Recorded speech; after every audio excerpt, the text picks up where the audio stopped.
And a third one says, it's only taken your sins for the last year, the year when you have performed the pilgrimage. Were you exposed to any of these different opinions? Of course, if you go to the commentaries, as you know, they give you like pages upon pages, like Ibn Kathir, may he rest in peace. And at the end, he tells us, and Allah knows best. I'm like, you wasted like 10 minutes of my time. You could have told me this at the beginning. You should have started with Allah knows best.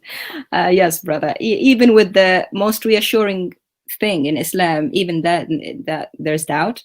But because I believe in Sahih Hadith, sorry about the reference, Sahih was Sahih Bukhari 1521.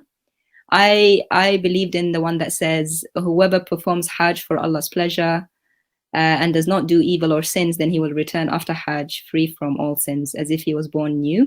But the way we understood the Hadith, brother, me and my family and people back home, is that once you get back home, the meter for sin starts again. The sins start to reaccumulate once you've done the Hajj anyway. So it's almost like it wipes everything up to that point.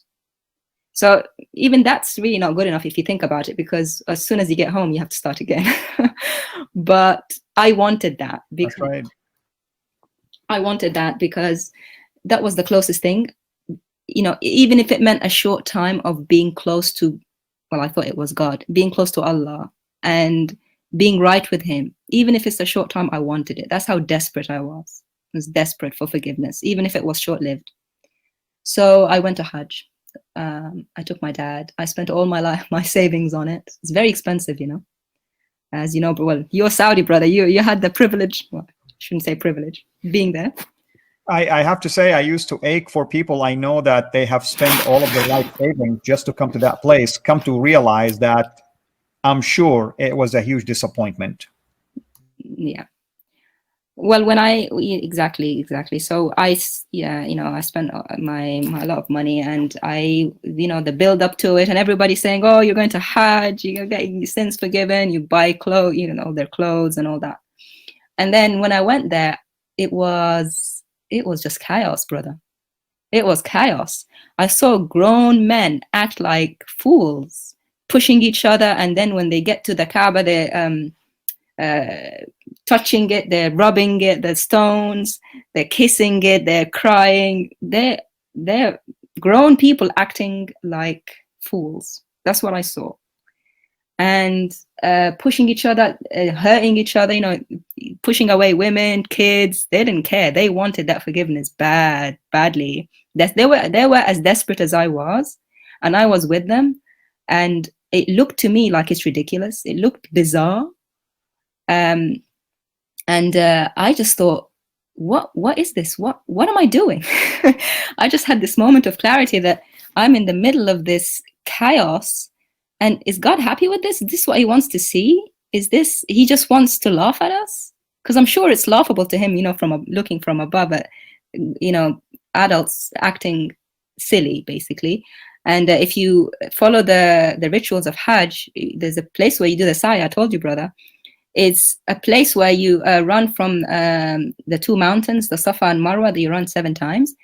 You're meant to walk, and then you get to a point and you're meant to run and then slow down again. So I saw people, then they get to that point, they mark it on the ground, and then you run. And some people couldn't run, they were waddling, they were laughing. It was like a joke. I was thinking, this is a joke.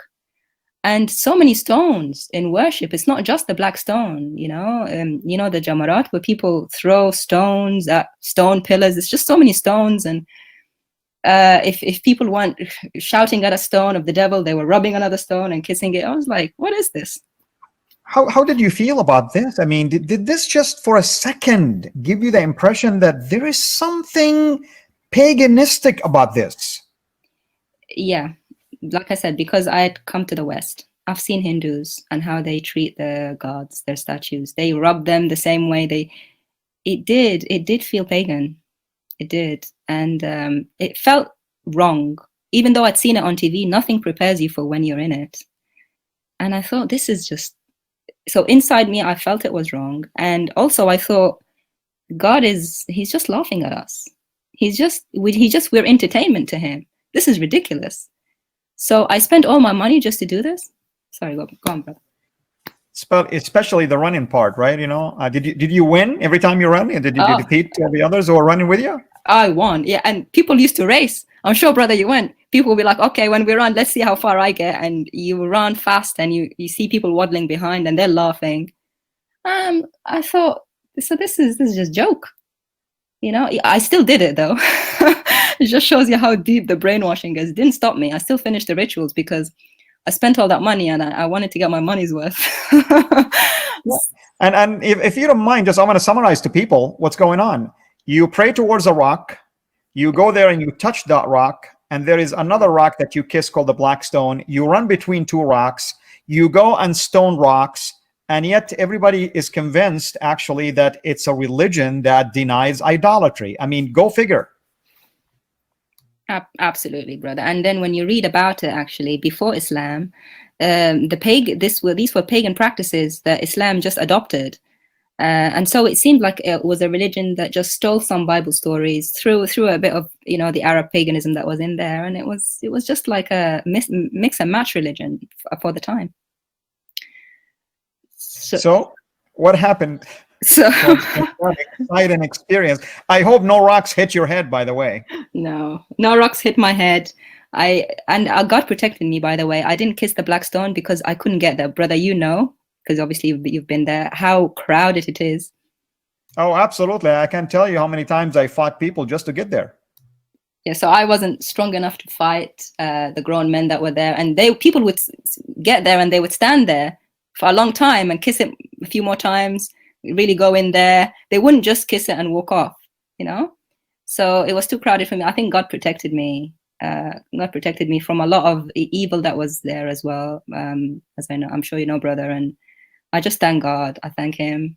I know that it grieved him that I did that, that I participated in it. Even though I could feel my conscience was telling me this was wrong, I still did it.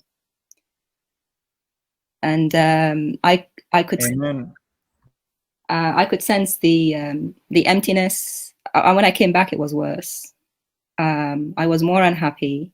I didn't find the prize at the end that was promised, all your sins forgiven and closeness to Allah. I didn't. That was an empty promise. It was false. And why do you say that? I mean, was it the feeling that you felt immediately after concluding this ritual? Yeah, and also because I questioned Allah in his holy place as well. I knew he could see my thinking that I think this is ridiculous. So how is he going to forgive that now? That you don't do that as a Muslim. You don't think those things of Allah and his rituals of the Hajj especially. And I rebelled against him for the first time in my heart. I rebelled against this Allah, and I thought he was ridiculous, and he's bizarre, and he delights in just making people do bizarre things, and he just wants to be entertained by us. Basically, that's what I thought about Allah. And I came back, and like I said, the empty promises, the feeling is one of them, but also that I didn't want to worship him anymore.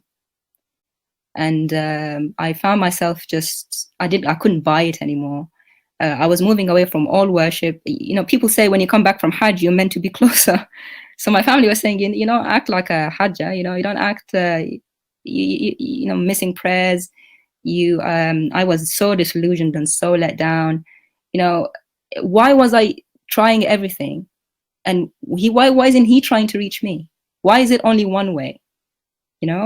Why am I always guessing what he's thinking and wanting him to love me, to accept me, to be pleased with me? Why isn't he doing the same for me? Where is he? And I remember I said to him, why did you give me this heart that can't feel anything? Why didn't you give me this heart that can't feel your presence? You just created me just to just jump through hoops all my life without knowing anything, where I stand with you. Why don't I know where I stand with you? And I said to him, you're up there on your throne. You don't know what it's like to be a human. I said that to Allah. Obviously now I know he does know what it's like to be human. He came as Jesus Christ, but I didn't know that at the time. And I just said, I'm done with you now. Wow, that's amazing that you even think that way. Wow. Yeah, so I was done. I still prayed for show with my family, just to keep everyone, to please everyone. But in my heart, I've just given up on him.